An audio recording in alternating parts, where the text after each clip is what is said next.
Hi, this is Jeff Massey's podcast, Creative Writing 101. Saturday, September 26, 2015. I once read a caption, and I'd like to read that now. Every story has to take place somewhere. That place is usually your setting.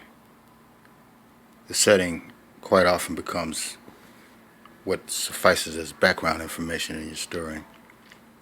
And there are a lot of authors who devote very little time or attention to this. This, for all intents and purposes, can be a very large mistake. It's generally background noise that drowns out conversations you want to listen to, and at the same time can happen with a poor setting. It can drown out the story you want to tell. Having said that, it would be good to look at this as a possible motive for envisioning that the key to a good setting is that you must provide enough detail that the reader can envision where this story is happening without providing so much detail that the reader gets overwhelmed. If the reader believes that the characters are walking along a city street when they're actually in a forest, then you have not provided enough detail. If the readers know the exact length of every blade of grass, the height of every tree, and the shade of green of every leaf, then you've probably gone too far and provided too much detail. Usually you could provide sensory details for 3 different senses. Then your readers will also be able to fill in the blanks. Every reader's vision of that scene will probably be different, but they all should be able to picture where the characters are. Providing much more detail, and you may be getting to the point that the setting is moving out of the background and becoming a separate character.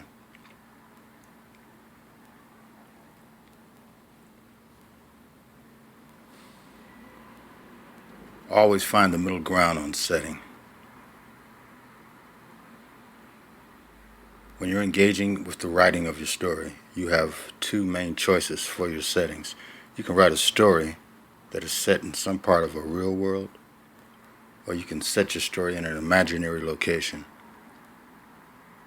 Hence, both choices are viable, and both comes with pros and cons. Of course, you may choose a middle ground here and make that setting, which is like the real world, but with imaginary elements, placed into it as well.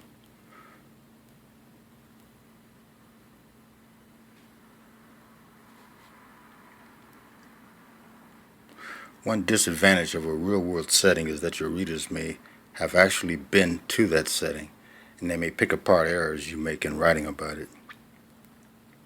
When you use the real world, make sure you use real-world books, magazines, web pages about the place you are writing about.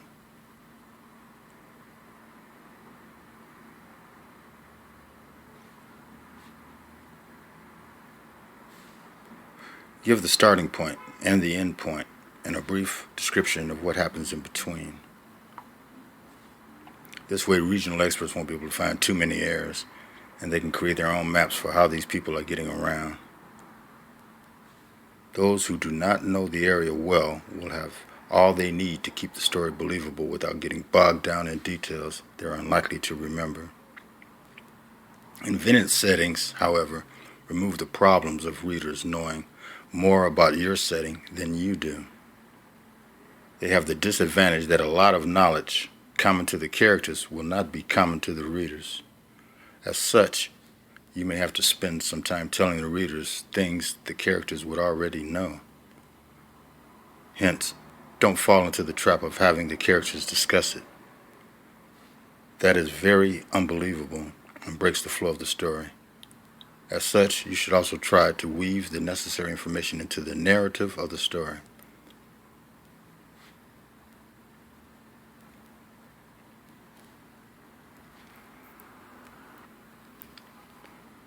Here's an example from a story that I penned back around, February 14th, 2011.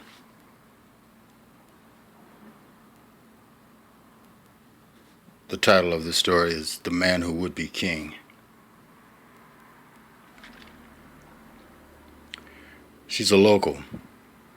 It was a shame, they said, for a chick to go out that way, head first in an alley, garbage dumpster, but that was the label they kept giving her when I asked neighbors about Laurie Tuning's grisly demise. She was just another tragic local. I hated daydreaming, but I often did at my partner Max's diner. I sat at my table near the picture window overlooking the street and stared into my empty cup, remembering those times and the people who lived them. His name was Lear Tuning, but everyone called him the Burger King. Most folks in his beleaguered family simply called him King. Now, with another Thanksgiving approaching, King wanted to do something special.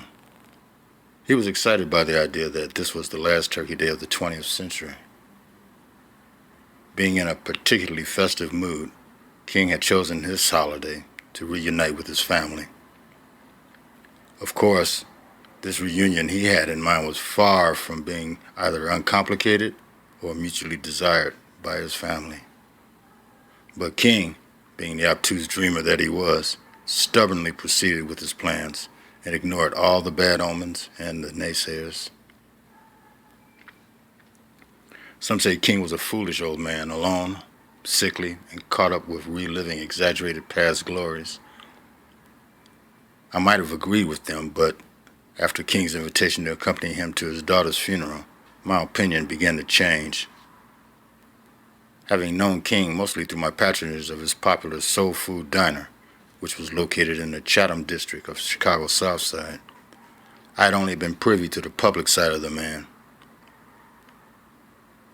But what took place?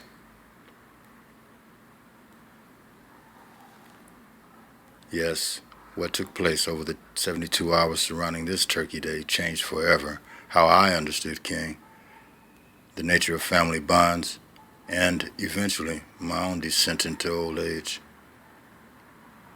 I would never again look at an individual, regardless of power and powerlessness, with naive innocence. From that time onward, every time I saw a lonely old man struggling to maintain dignity, the fearful words, "But by the grace of God go I," would ricochet through my mind like a wayward bullet.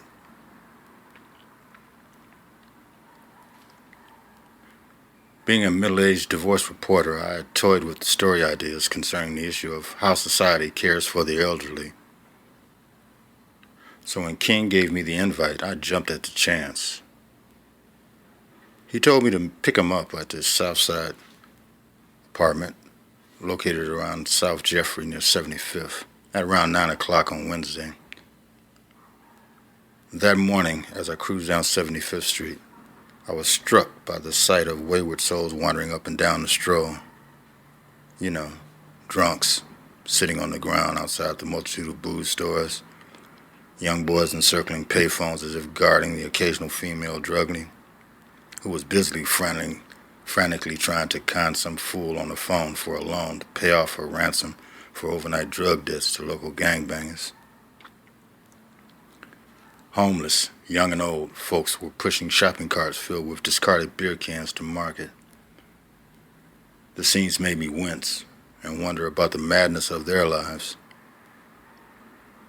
Pulling up to King's dilapidated apartment building, I was struck by the number of burglar bars, tossed garbage bags, and the dirt-filled yard it presented.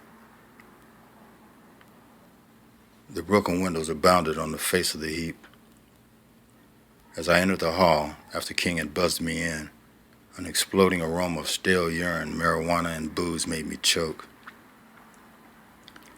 I nearly tripped over a rat carcass and an empty 40 ounce as I climbed the creaking stairway leading to King's home on the second floor. It wasn't easy trying to knock on a door encased in an 8-foot padlock burglar gate. I wasn't sure he heard my knocks, or with the floor rocking from bass-driven boom sounds of gangster rap filling the hallway from some unknown apartment. King eventually unlocked a multitude of security contraptions and allowed me to enter into what could best be described as a one-room wonder.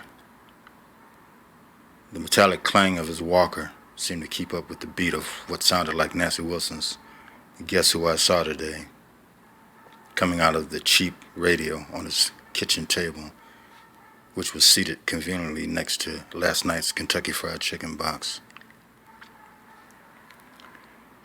"Hey, sport, let me bleed the old lizard and I'll be ready to fly," sang out King as he headed for his closet-sized toilet. I was struck by how orderly all of the items in his home was, and how those items were placed. Every inch of the room served some vital purpose, as if empty space was taboo. Even the four walls were covered with pictures. It made me think about those depictions of Catholic shrines, civic citations, war memorials, yellow news clippings, all seemed to attest to King's past laurels. But they also told of a man living in the past. They spoke volumes about one who was fading away into the twilight zone of obsolescent existence. I glanced up into my own reflection, cast off a slightly cracked mirror with an unpolished surface. A cold chill ran over me as I thought about the lady from Charlotte. Apparently, I'd broken up King's game of solitaire. I saw the cards. I mused on whether he would have won. What's important in the example and the excerpts that I've just read from The Man Who Would Be King would be to understand and visualize and sense the use of narrative devices, particularly those regarding setting which informs the reader as to possible character insights, plot line, and eventually insights into character motivation.